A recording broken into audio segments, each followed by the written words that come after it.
भारत के विकास का और विकसित भारत की संकल्पना का समर्थन करेंगे तो कहीं उनकी पोल न खुल जाए। एनडीए के प्रति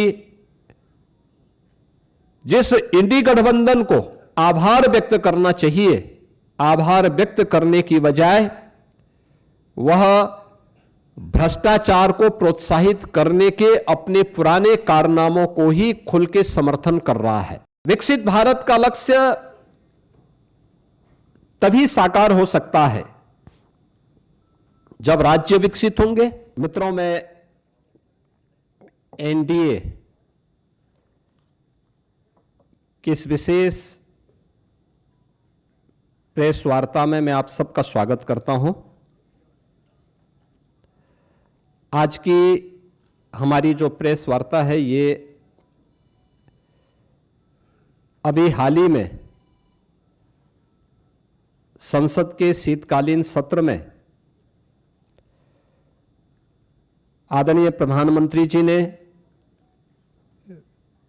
विकसित भारत की संकल्पना को आगे बढ़ाने के लिए देश की आधारभूत इकाई ग्रामीण क्षेत्र में अस्थायी इंफ्रास्ट्रक्चर और रोजगार सृजन के लिए जो महत्वपूर्ण कदम उठाए हैं वह एक नए अधिनियम के रूप में, जिसमें विकसित भारत गारंटी फॉर रोजगार एवं आजीविका मिशन ग्रामीण एक्ट 2025 इस बात को लेकर के एक महत्वपूर्ण अधिनियम पारित हुआ है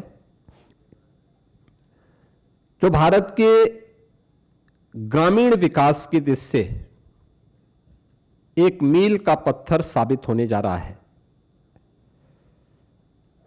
मित्रों, ये प्रेस वार्ता करने की आवश्यकता इसलिए पड़ी है क्योंकि जिन लोगों ने देश के अंदर लंबे समय तक देश के संसाधनों पर डकैती डाली, देश के एक गरीब को भूखों मरने के लिए, देश के नौजवान को पलायन करने के लिए, बेरोजगारी का दंश झेलने के लिए मजबूर कर दिया था, वे लोग इस प्रकार के रिफॉर्म का और इस प्रकार के एक पारदर्शी और ग्रामीण भारत के विकास का और विकसित भारत की संकल्पना का समर्थन करेंगे तो कहीं उनकी पोल न खुल जाए, क्योंकि फिर जनता जनार्दन उनसे प्रश्न करेगी कि आखिर तुम्हें भी तो मौका मिला था, तुमने ये क्यों नहीं किया। कांग्रेस और उनका इंडी गठबंधन इस महत्वपूर्ण अधिनियम को लेकर के कई प्रकार के प्रश्न खड़ा कर रहा है। आश्चर्य होता है कि देश के हित में, श्रमिकों के हित में, किसानों के हित में, गांव के विकास के हित के लिए उठाए गए जिस महत्वपूर्ण कदम का समर्थन होना चाहिए, जिसका स्वागत होना चाहिए और आदरणीय प्रधानमंत्री जी के प्रति, एनडीए के प्रति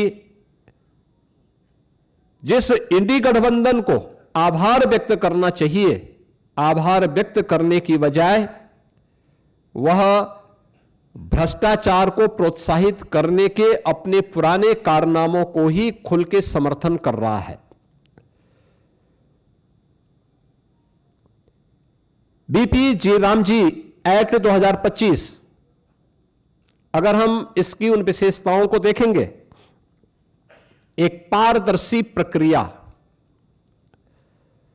रोजगार सृजन की अधिक गारंटी और ग्रामीण क्षेत्र में अस्थायी परिसंपत्तियों के निर्माण के लिए यानी ग्रामीण इंफ्रास्ट्रक्चर में वृद्धि करने के लिए एक महत्वपूर्ण अधिनियम पारित हुआ है और यह विकसित भारत की आधारशिला बनेगी।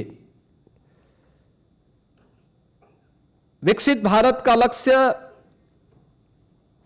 तभी साकार हो सकता है जब राज्य विकसित होंगे। राज्य विकसित तब होंगे जब हमारी आधारभूत इकाई गांव है, ये विकसित होंगे। ग्रामीण अर्थव्यवस्था को जब हम सशक्त बनाएंगे, किसान हमारा आत्मनिर्भर होगा, श्रमिक को सामाजिक सुरक्षा और उसको सम्मान सुनिश्चित होगा, तब विकसित भारत की संकल्पना आगे बढ़ेगी। और उसी विकसित भारत की संकल्पना को आगे बढ़ाने के लिए उठाया गया एक महत्वपूर्ण क्रांतिकारी कदम है। मैं इसका स्वागत करता हूं और आदरणीय प्रधानमंत्री जी के प्रति उत्तर प्रदेश वासियों की ओर से हृदय से आभार भी व्यक्त करता हूं। मित्रों, यह नया कानून बनना इसलिए आवश्यक था क्योंकि जिस मनरेगा की चर्चा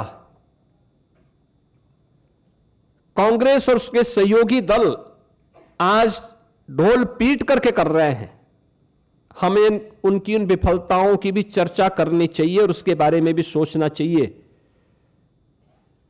खासतौर पर अधूरी और अस्थायी परिसंपत्तियां जिनका कोई दीर्घकालीन लाभ नहीं, फर्जी जॉब कार्ड, फर्जी हाजिरी, भुगतान में कटौती जैसे व्यापक भ्रष्टाचार की शिकायतें हर एक जनपद से और हर ग्राम पंचायत से ये सुनने को मिलती थी। कमजोर सोशल ऑडिट और शिकायत के निवारण की भी कमजोर व्यवस्था, प्रशासनिक क्षमता की बाधाएं, मजदूरी में देरी जैसी समस्याएं इसमें लगातार चलती गई। खेती के मौसम के समय किसानों को मजदूर की संकट देखने को मिलते थे और एक श्रमिक जो ईमानदारी से काम कर रहा है, जब उसको काम की आवश्यकता है तब काम की गारंटी नहीं मिल पाती थी, और अगर उसने काम भी किया है तो उसको समय पे भुगतान नहीं होता था। रोजगार सृजन का विकास और अस्थायी परिसंपत्तियों के निर्माण का एक अस्थायी मैकेनिज्म इस योजना से बनाने में पूरी तरह विफल रही हैं, और इसलिए अब नए संशोधन में रोजगार की गारंटी 100 दिन से बढ़ाकर के 125 दिन किया गया है। साप्ताहिक वेतन यानी साप्ताहिक भुगतान होगा।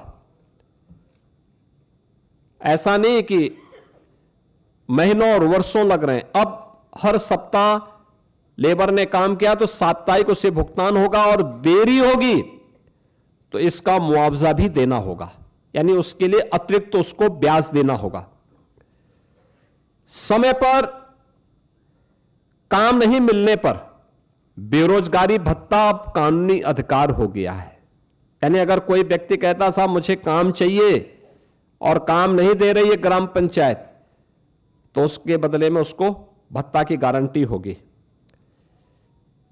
खेती के मौसम में किसानों को मजदूरों की कमी न हो, इसके लिए राज्यों को बुआई और कटाई के समय 60 दिन तक कार्य का विराम देने का अधिकार भी राज्यों को दिया गया है। राज्य तय करेंगे कि कब खेतीबाड़ी का समय है, उस समय मनरेगा के कार्य स्थगित रहेंगे, खेतीबाड़ी के कार्य के लिए लोग पर्याप्त संख्या में लोग मिल पाएंगे, और 125 दिन की गारंटी वर्ष भर में जो भी कार्य करने के इच्छुक हैं उन श्रमिकों को प्राप्त होगा। किसान और मजदूर दोनों के हित इसके माध्यम से सुरक्षित रखने की गारंटी दी गई है। खोदने और भरने वाली कामों पर विराम होने से स्वाभाविक रूप से जिनके हित प्रभावित हो रहे हैं वो चिल्ला रहे हैं, क्योंकि वो गड्ढा खोदते थे फिर उसको पाटते थे। ये प्रक्रिया अब उनके हित प्रभावित हो रहे हैं तो स्वाभाविक रूप से उनका चिल्लाहट होना स्वाभाविक रहे। अब इसमें 4 श्रेणियां दी गई हैं जिसका निर्धारण ग्राम पंचायत स्वयं तय करेगी। एक, मनरेगा का उपयोग जो पहले होता था वह कोई अस्थाई पर संपत्ति आप नहीं बना सकते थे, लेकिन अब विकसित भारत जी राम जी के माध्यम से हम अस्थाई संपत्ति का निर्माण कर सकते हैं और उसके लिए 4 प्रकार के प्रायोरिटीज तय की गई, प्राथमिकताएं जो तय की गई, श्रेणियां। एक, जल संरक्षण के लिए आप देख रहे होंगे ग्रामीण क्षेत्र में या शहरी क्षेत्र में अक्सर आप देखते हैं ग्रामीण क्षेत्र में बहुत सारे ब्लॉक को हमें वहां पर डार्क जोन के रूप में घोषित करना होता है। पानी की मात्रा बहुत नीचे जा चुकी होती है, कोई वहां पे अस्थायी व्यवस्था नहीं बन पाती है। आप इस योजना के माध्यम से जो मनरेगा में व्यवस्था नहीं थी, विकसित भारत जी राम जी के माध्यम से गारंटी दी गई है कि वह इसके माध्यम से जल संरक्षण की अस्थायी व्यवस्था क्रिएट कर सकते हैं, यानी रेन वाटर हार्वेस्टिंग की व्यवस्था, चेक डैम की व्यवस्था और उससे जुड़ी हुई अन्य सुविधाओं की को वहां पे गांव में वो क्रिएट कर सकता है। ग्रामीण बुनियादी इंफ्रास्ट्रक्चर के माध्यम से वह इन चीजों को वहां पे विकसित कर सकता है, सड़क, नाली, इन सब का विकास कर सकता है। आजीविका संबंधी इंफ्रास्ट्रक्चर को भी इसके माध्यम से क्रिएट कर सकता है, खेल का मैदान बना सकता है, ओपन जिम का निर्माण कर सकता है। गांव के पास पैसा है, गांव के पास लैंड है, गांव की मार्केट मंडी बना सकता है। गांव में सड़कों पे जहां तहां जो मंडी बनी हुई है उसको हटाकर उसको व्यवस्थित रूप से दुकानें बनवा करके एक अच्छे खाली जगह पर उसको अस्थायी रूप से सड़क से हटा करके एक सिस्टम के साथ जोड़ सकता है, जिससे सुरक्षा की गारंटी उस दुकानदार के पास भी हो जाएगी और साथ साथ गांव के पास एक इनकम का माध्यम भी हो जाएगा। इस प्रकार की उसको भी किया जा सकता है। और प्रतिकूल मौसम घटनाओं से निपटने और आपदा तैयारी हेतु भी विशेष कार्य किए जा सकते हैं, यानी बाढ़ प्रबंधन के लिए गांव से जुड़े हुए छोटे छोटे कार्य हैं, उसके लिए शासन पे उनको निर्भर रहना पड़ता है। अब इसके लिए निर्भरता की आवश्यकता नहीं, ये सारी चीजें वहां पर उपलब्ध। आप इस विकसित भारत जी राम जी की इस स्कीम के माध्यम से इस अधिनियम आपको ये गारंटी दे रहा है। टेक्नोलॉजी को कानूनी अधिकार के रूप में अब शामिल इसके माध्यम से किया गया है। बायोमेट्रिक उपस्थिति, geo tagging, satellite imaginary, real time mobile app monitoring और EI से निगरानी और सीधे डिजिटल भुगतान, यानी अब हाजिरी भरने की औपचारिकताएं नहीं होंगी। अब जो भी होगा बायोमेट्रिक उपस्थिति के माध्यम से होगी, जियो टैगिंग के माध्यम से होगी, सैटेलाइट इमेजनरी के माध्यम से अस्थायी पर संपत्ति का निर्माण हुआ है कि नहीं हुआ है, real time mobile app monitoring भी होगी, EI टूल का भी इस्तेमाल वहां पे हो सकता है और सीधे डिजिटल भुगतान DBT के माध्यम से हम श्रमिक के खाते में सीधे पैसा भेजेंगे, ये इसके माध्यम से होगा। फर्जी नामों पर पैसा उठाने का खेल अब हमेशा के लिए बंद। आपने देखा होगा इससे पहले समाजवादी पार्टी के समय में सोनभद्र में मनरेगा का भयंकर घोटाला हुआ था, CBI की इंक्वायरी उस समय उसकी चल रही है। यह भी उनके समय में लगातार होता रहा है। 6 माह में अनिवार्य सोशल ऑडिट, डिजिटल और समयबद्ध बहुस्तरीय शिकायत निवारण, जिला लोकपाल की व्यवस्था और केक के मानकों के अनुरूप ऑडिट की व्यवस्था भी इसके माध्यम से रहेगी। दूसरा, वित्तीय अनुशासन के साथ साथ यह संघीय संतुलन को बनाए रखने में भी एक बेहतर योगदान नया अधिनियम हमें देने जा रहा है, जिसमें केंद्र राज्य की साझेदारी 60-40 की हो गई। स्पष्ट वार्षिक बजट, लेकिन काम मांग आधारित ही रहेगा। यानी काम जो मांगेगा, गांव में मांगेगा, उसके अनुरूप ही वहां पे उसको कार्य भी दिया जाएगा। राज्यों को अधिक वित्तीय भागीदारी से में स्वामित्व, निगरानी और उसके गुणवत्ता सुधार, ये राज्यों को इसका पूरा वो दिया गया है कि राज्य इसके लिए करेंगे। और मेरा मानना है कि कुल आवंटन में वृद्धि करके राज्यों को इस मनरेगा की तुलना में अगर इस नई स्कीम के माध्यम से आप देखेंगे तो विकसित भारत जी राम जी के माध्यम से 17,000 करोड़ रुपए अधिक धनराशि इसके माध्यम से प्राप्त हो सकती है। इसमें राज्यों को, यानी इससे पहले होता क्या था मनरेगा में, जिन राज्यों में श्रमिक कम है, जिन राज्यों में गरीबी कम है, उन राज्यों में पैसा ज्यादा जाता था क्योंकि फर्जी भुगतान होता था। लेकिन अब जिन राज्यों में लेबर क्लास ज्यादा है, जिन राज्यों में उन लोगों को, श्रमिकों को रोजगार की गारंटी मिलनी चाहिए, उन राज्यों को इसके माध्यम से ज्यादा कार्य मिलेगा, श्रमिकों का अधिकार बढ़ेगा, भुगतान उनका सुरक्षित होगा, किसान को समय पर भी श्रम उपलब्ध होने लगेगा। अब रोजगार केवल राहत का माध्यम नहीं, अभी तो यह विकास और आत्मनिर्भरता का भी आधार बनेगा। यानी आपने देखा होगा, इससे पहले मनरेगा में क्या करते थे, सब रोजगार सृजन करना, एक बार गड्ढा खोदो फिर उसको पाट डालो। अब ये नहीं, अब कोई भी रोजगार होगा तो अस्थायी संपत्ति के निर्माण को लेकर के होगा, अस्थायी संपत्ति उसके माध्यम से बननी है। और विकसित भारत 2047 के विजन के अनुरूप ग्रामीण भारत अब राष्ट्र निर्माण पर और अधिक सक्रिय भूमिका का निर्वहन इसके माध्यम से कर पाएगा। मित्रों, विकसित भारत जी राम जी की इस अधिनियम को पारित करने के लिए मैं आदरणीय प्रधानमंत्री जी का, केंद्रीय ग्रामीण विकास मंत्री माननीय शिवराज सिंह चौहान जी का, पूरे केंद्रीय कैबिनेट का हृदय से मैं आभार व्यक्त करता हूं। और मैं इसलिए भी धन्यवाद देना चाहूंगा कि उत्तर प्रदेश जैसे राज्य को इससे काफी लाभ होगा और उत्तर प्रदेश सरकार इस कानून को पूर्ण संवेदनशीलता के साथ, पारदर्शी तरीके और प्रभावशीलता के साथ उत्तर प्रदेश में हम लागू करके रोजगार की एक नई गारंटी के साथ प्रदेश के अंदर हम लागू करेंगे। हमारा स्पष्ट लक्ष्य है हर पात्र को समय पर काम, हर गांव में टिकाऊ परिसंपत्तियां और हर श्रमिक के जीवन में सम्मान, सुरक्षा और खुशहाली हर हाल में प्राप्त होनी चाहिए। और आदरणीय प्रधानमंत्री जी के इस विजन के अनुरूप हम उत्तर प्रदेश के अंदर इसे प्रभावी ढंग से लागू करेंगे।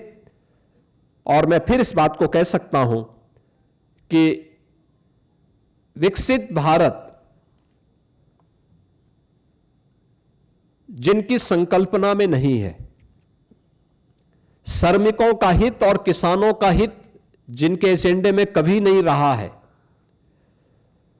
ग्रामीण भारत का विकास हो और हर नागरिक को सम्मानजनक जीवन जीने का अधिकार मिले, ये जिनके एजेंडे में कभी नहीं रहा है, वे लोग तमाम प्रकार की भ्रम की स्थिति पैदा करना चाहते हैं और वही लोग इसका दुष्प्रचार भी कर रहे हैं। विकसित भारत जी राम जी का यह अधिनियम भारत के श्रमिकों के लिए, भारत के किसानों के लिए, भारत के ग्रामीण भारत के विकास के लिए एक मील का पत्थर साबित होगा। और उत्तर प्रदेश सरकार इस अधिनियम का समर्थन करती है और इसको पूरी प्रभावी तरीके से लागू करने के लिए अपनी प्रतिबद्धता को दोहराती है। धन्यवाद जी।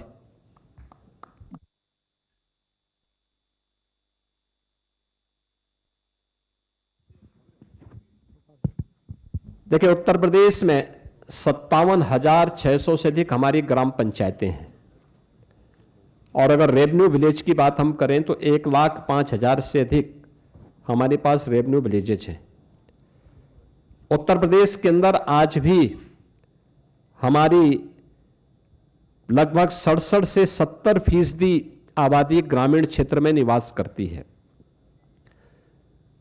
उत्तर प्रदेश भारत का फूड बास्केट भी है, तो स्वाभाविक रूप से अन्नदाता किसान और श्रमिकों का बेहतर समन्वय यूपी के अंदर है। खेती के समय श्रम बल खेती के कार्यों को संपादित करने और देश का पेट भरने के लिए अन्न उत्पन्न करेगा। जब खेती बाड़ी का समय नहीं, उस समय 125 दिन की गारंटी उसको वहां पर कार्य करने के लिए, यानी महीने में 25 दिन 5 महीने तक लगातार उन लोगों को यह कार्य प्राप्त हो सकता है और इसको लेकर के हम कार्य करेंगे। दूसरा, इसके माध्यम से उत्तर प्रदेश के उन श्रमिकों को और कार्य मांगने वाले हर एक उस नागरिक को एक तो अच्छा मानदेय मिल पाएगा, ग्रामीण क्षेत्र के इंफ्रास्ट्रक्चर को डेवलप करने में हमें मदद मिल पाएगी, और गांव के लोग जो हमेशा इस बात की शिकायत करते हैं कि हमें सड़क चाहिए, हमें नाली चाहिए, हमें यहाँ पे इंटरलॉकिंग का कार्य चाहिए, हमें खेल का मैदान चाहिए, हमें इन कार्यों को करना है। अब ये सभी कार्य इस नई अधिनियम के अंतर्गत विकसित भारत जी राम जी के माध्यम से गांव के अंदर इस अस्थायी परिसंपत्ति का निर्माण किया जा सकता है। आपदा नियंत्रण को भी इसके माध्यम से दूर करने के लिए जो भी अस्थायी इंफ्रास्ट्रक्चर वहां डेवलप होना है, या गांव की इनकम को और गांव को आत्मनिर्भर बनाने के लिए भी जो अस्थायी वहां पे इंफ्रास्ट्रक्चर देने हैं, जैसे मैंने कहा मंडी का निर्माण हो सकता है, मॉल बन सकता है। बहुत सारे ग्राम पंचायतें ऐसी हैं जो बड़ी बड़ी ग्राम पंचायतें हैं, अच्छी आबादी है, 10-10 हजार की आबादी है, उनका अपना छोटा सा मार्केट है, लोग अपनी आवश्यकताओं की पूर्ति के लिए वहां आते हैं, उनके पास परिसंपत्तियां हैं। इस पैसे का उपयोग करते हुए हम वहां पे मॉल बना सकते हैं जिसमें नए रोजगार के सृजन भी हो सकते हैं, ग्राम पंचायत उसके माध्यम से आगे बढ़ेगी। तो उत्तर प्रदेश इस दिशा में बहुत अच्छी प्रगति करेगा और उत्तर प्रदेश इसका सर्वाधिक लाभ लेने वाले राज्यों में होगा।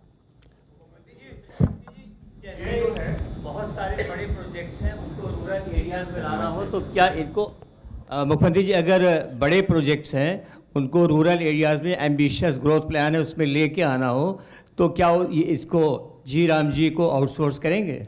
देखिए, मैं कहा ग्रामीण अर्थव्यवस्था को आगे बढ़ाने के लिए, ग्रामीण इंफ्रास्ट्रक्चर को विकसित करने के लिए, ग्रामीण इंफ्रास्ट्रक्चर और आजीविका को विकसित करने के लिए विकसित भारत जी राम जी का बेहतर उपयोग हो सकता है और इसका हम उपयोग करेंगे।